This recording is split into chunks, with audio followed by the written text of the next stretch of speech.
Welcome back to the first lecture in Period 3. This is lecture number 16, topic 3.1, Contextualizing Period 3. This lecture is meant to give you all of the background information or the context for everything that's going to happen between 1754 and 1800. That will include the French and Indian War, the American War for Independence, and the early Republic. The learning objective is explain the context in which America gained independence and developed a sense of national identity. The first key concept is British attempts to assert tighter control over its North American colonies and the colonial resolve to pursue self-government led to a colonial independence movement and the Revolutionary War. The end of salutary neglect, which was Britain ignoring its colonies and leaving them to manage themselves, is over after the French and Indian War. This war was fought partially in North America and it required tremendous amounts of resources. The British were looking to replenish their treasuries from their expenses on the war, and they're looking for tax revenue. Several revenue acts are placed on the colonies, and it gives rise to the independence movement. The colonies will be especially offended by the revenue acts as they had enjoyed some of the lowest tax burden across the British Empire. Additionally, they will be limited in their expansion to newly won territories to prevent conflicts with Native Americans. Maintaining the army in the colonies to protect colonists from native resistance to encroachment was expensive, and Parliament had no appetite to keep it going. In response to the taxes and limitations placed on them, colonists demand direct representation in Parliament as an ultimatum. In other words, give us a say in the policies imposed on the colonies, or don't expect us to follow those policies. When Parliament denies that representation, the independence movement grows stronger. Some of the examples that show this distaste for the greater imperial control are Patrick Henry in the Virginia House of Burgesses making his "Give me liberty or give me death" speech. On the screen, there's also an example of the stamps that the Stamp Act would require colonists to have on all of their documents. The next key concept is the competition among the British, French, and American Indians for economic and political advantage in North America culminated in the 7 Years' War, also called the French and Indian War, in which Britain defeated France and allied with American Indians. The cause of the 7 Years' War was a territorial dispute in the Ohio River Valley. George Washington, who was a young lieutenant in the Virginia Regiment or militia, was sent out to the Ohio River Valley near present-day Pittsburgh to tell the French to stop building fortifications there and to leave. The French, at Fort Duquesne, brushed him off, told him to get lost. These diplomatic proceedings turned violent when an American Indian in Washington's party kills a French emissary. Washington was heavily outnumbered and outgunned and signed a surrender of the territory, which forced Britain to send troops to reestablish their claims to the territory. Eventually, there's going to be a British victory despite a slow start. Their strategy takes them through French Canada, and when they capture Quebec, it leads to the French surrender.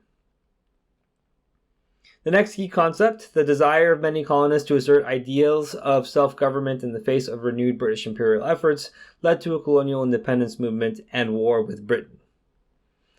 After the French and Indian War was over, the British started to impose those imperial taxes on the colonies to pay the war debts and limitations on expansion. The first in a series of taxes passed to repay for the war expense was the Stamp Act of 1765. It required a royal stamp to be attached to any legal document or printed material.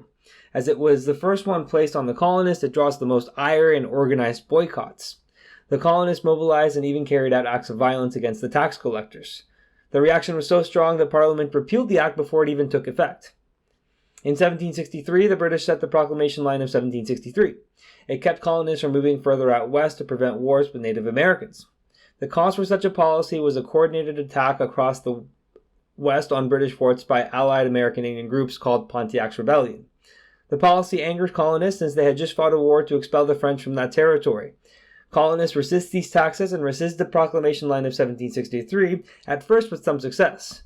They get the Stamp Act of 1765 repealed through boycotts and petitions, but later on the Crown and Parliament will have less sympathy for the rebellious colonists. The next key concept, the American Revolution's democratic and republican ideals inspired new experiments with different forms of government. The first type of government that is established in the former British colonies after independence is a republic. It is constituted through the Articles of Confederation, which were ratified in 1783, just a couple months before the American victory at Yorktown. It is significant that the process of agreeing on a form of government lasted almost as long as the fighting itself. It means that despite the consensus for independence, agreeing on a form of government was not a given.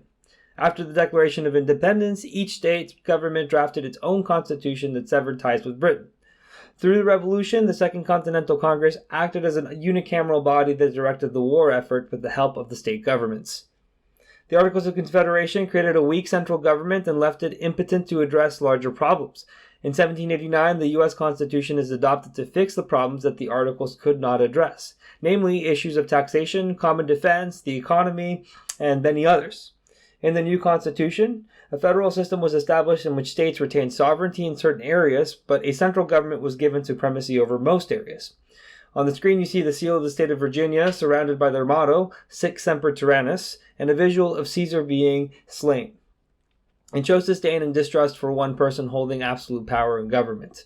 For this reason, all forms of government that were implemented limited concentrated power, either by instituting checks and balances or not granting it altogether. The next key concept says the ideals that inspire the revolutionary cause reflected new beliefs about politics, religion, and society that had been developing over the course of the 18th century. This key concept highlights the continuities between the previous colonial period and the current revolutionary period. It says that all of the ideals that flourished in this period could not have happened without the political, religious, and societal developments of the 17th and early 18th century. In terms of politics, the ideals for self-government, the Enlightenment ideals of the social contract are present in both periods. Locke writes extensively about it in the previous period, and in 1776, Thomas Paine articulates similar ideas applied to the British colonies in his pamphlet Common Sense. He argued that the colonists, by virtue of being bigger and having more resources, should not have to be owned and managed by a small island in Europe. The religious developments that occurred in the last period was the Great Awakening. It was a religious revival led to the creation of more Protestant sects, which led to a call of separation of church and state. This principle is present in the new state constitutions and eventually in the Bill of Rights, which provided for those same liberties. The Great Awakening was also significant in that it created a shared colonial identity in that all the colonies experienced the awakening together, listening to the same sermons from the same preachers that traveled throughout the colonies. For the societal developments that continue into the late 18th century, will limit the scope to the role of women in society and chattel slavery. Women's lack of legal rights under the system of coverture continue into this period to a large extent, though their mostly domestic role makes them incredibly important during the Revolutionary period. As the most effective way to protest British imperial taxes was through boycotts of British goods, the burden of producing substitute finished goods fell on women. It made their consent of the independence movement critical for its success, though ironically at the end of the Revolution they are not granted a significant increase in rights. Only the state of New Jersey included language in its constitution that would allow women the right to vote, though it would be taken away in the first decade of the 19th century. Chattel slavery had risen in prevalence, especially in the southern British colonies, primarily due to economic reasons that were heavily influenced by geography. In this period, the northern and southern states will diverge as northern states implement gradual emancipation, while southern states build in guarantees for the return of enslaved people who have run away. And a compromise to maintain unity during the Constitutional Convention will yield several clauses in the Constitution that guarantee the institution's existence into the early Republic and beyond, namely in the form of the Fugitive Slave Clause, the Three-Fifths Compromise, and the limitation on the regulation of the slave trade. The next concept says, after declaring independence, American political leaders created new constitutions and declarations of rights that articulated the role of the state and federal governments while protecting individual liberties and limiting both centralized power and excessive popular influence. This is to say that the colonists were rejecting strong centralized power. They were severing ties with a form of government that was a monarchy. Never mind that it was a constitutional monarchy with a parliament and less absolutist than its counterparts in Europe, they still perceived it as tyrannical. Therefore, in their efforts to establish new forms of government, they sometimes overcorrected in the opposite direction. Political leaders wanted a very decentralized form of government. That explains the structure of the Articles of Confederation. In the founding document, it describes the relationship of the states as being in a league of friendship, with each state being mostly sovereign of its own territory, while a very weak central government was barred from taxing, keeping a standing army, or legislating without near full consensus of each state. The U.S. Constitution and the state constitutions utilized the idea of separation of powers, which had been developed by the Enlightenment thinkers Montesquieu. They did so by creating multiple branches that held distinct powers and often were interdependent in creating policy.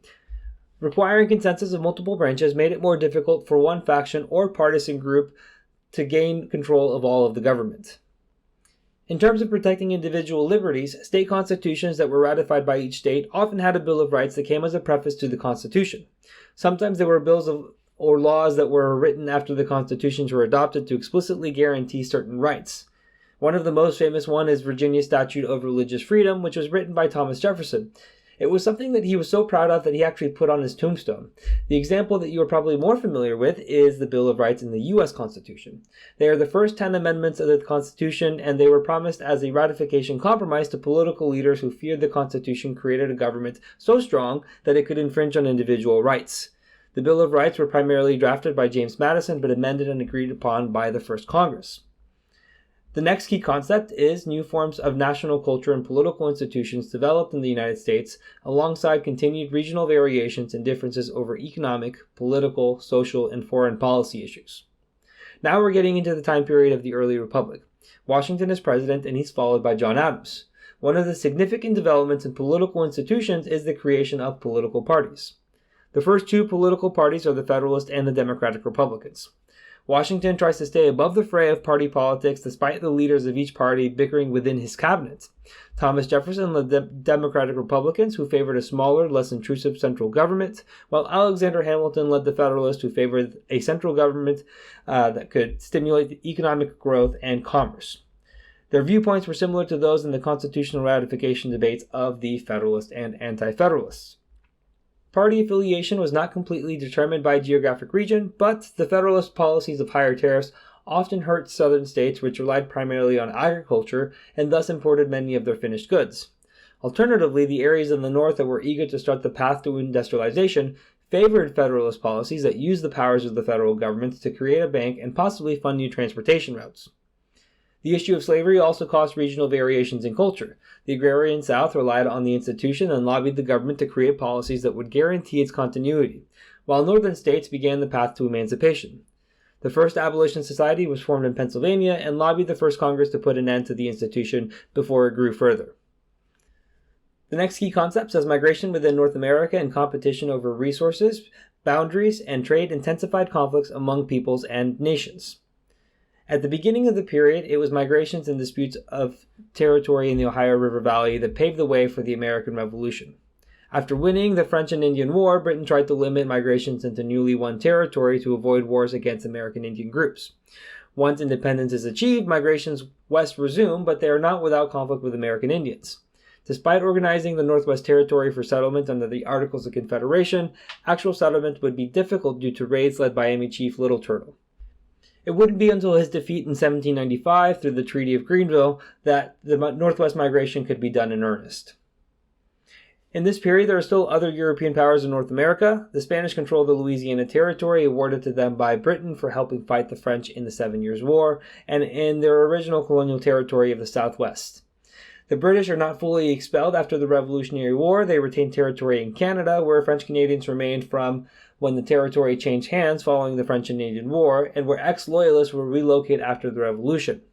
Finally, Britain was slow to vacate their western forts after the end of the Revolution, which made it harder for the new United States to claim that it could exercise sovereignty over all of their land claims.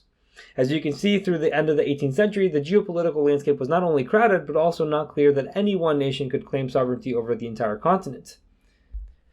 The next key concept says in the decades after American independence, interactions among different groups resulted in competition for resources and shifting alliances and cultural blendings.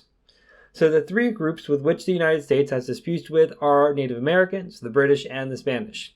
With Native Americans, the United States continued to fight wars in the Northwest and Southwest. In the Northwest, it finally culminated with an American victory at the Battle of Fallen Timbers near the Ohio River. The peace was later settled by the Treaty of Greenville, and it gave Native Americans some territory in the far northwest so that American settlers could then occupy the territory that was being vacated. The treaty that was signed and adopted to define the borders with Spanish Florida was Pinckney's Treaty. It gave the United States navigation rights along the Mississippi River, so all of those new settlers that were settling down along the Ohio River Valley could use the Ohio River that then connects to the Mississippi River to send their goods and their crops downstream to be exported through the city of New Orleans. And finally, Jay's Treaty was with the British, and it was supposed to tie up loose ends from the Revolution. They wanted to remove the British troops who were still stationed out in the Northwest and to reestablish their trade relationship. The treaty was mostly written by Alexander Hamilton, and John Jay, who was the first Supreme Court Chief Justice, had been sent out to negotiate it. Because it reestablished this friendly relationship between the United States and Great Britain, the French, who were American allies, were really angered by this, and the Democratic Republicans, who wanted a closer relationship with the French, were also greatly angered by it. However, Britain was the stronger economic partner, and the absence of trade with them after the Revolution had caused a post-war recession that affected everyone.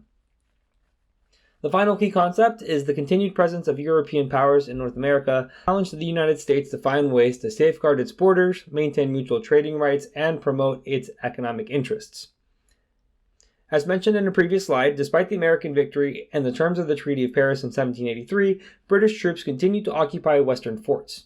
It was impossible for the new United States to enforce those treaty provisions, so the British never left those forts, possibly waiting for the opportunity to regain the territory in a future war. It wasn't until Jay's Treaty that Britain began the process of vacating those forts in earnest. In terms of maintaining neutrality and promoting our economic interests, we are still wanting to keep friendly alliances with other European powers that are going to be trading partners. This becomes a problem during the Washington and Adams presidencies. During the Washington administration, the French Revolution had begun, and as a side effect of the beheading of the monarchs, France is invaded by its monarchical neighbors. The United States was allied with France since they helped fight the British in the Revolution. However, Washington made the decision to remain neutral in any European war for fear that the US would lose in a war and risk its independent status.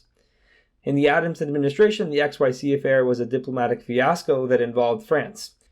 In this incident, American diplomats go over to France and they are treated poorly. They're asked for a bribe in order to be able to meet with the French foreign minister, so they come back in a public way refusing to engage in the bribe. The political cartoon that you see on the bottom right is a British cartoon that shows the French harassing the United States that is portrayed as Lady Columbia. It caused a diplomatic crisis between France and the United States, a short quasi-war out in seas, and it served to shift public opinion against the French, much to the dismay of Democratic Republicans. Alright, here is the recap for today. The 7 Years' War was fought over territory in North America against the British. British debt from the war led to a more active administration over the colonies. Colonist experience with self-government led to an independence movement as a rejection of British policies. The Articles of Confederation and state constitutions embodied Republican and Democratic ideals. And finally, conflicts with natives and Europeans continued into the early republic. Thank you for watching. If you would like to watch the next lecture, you can click on the video link on the screen. And if you are looking for more practice to help you on the AP exam, you can visit apushslides.com. I wish you the very best in all of your studying and look forward to seeing you back on the next lecture.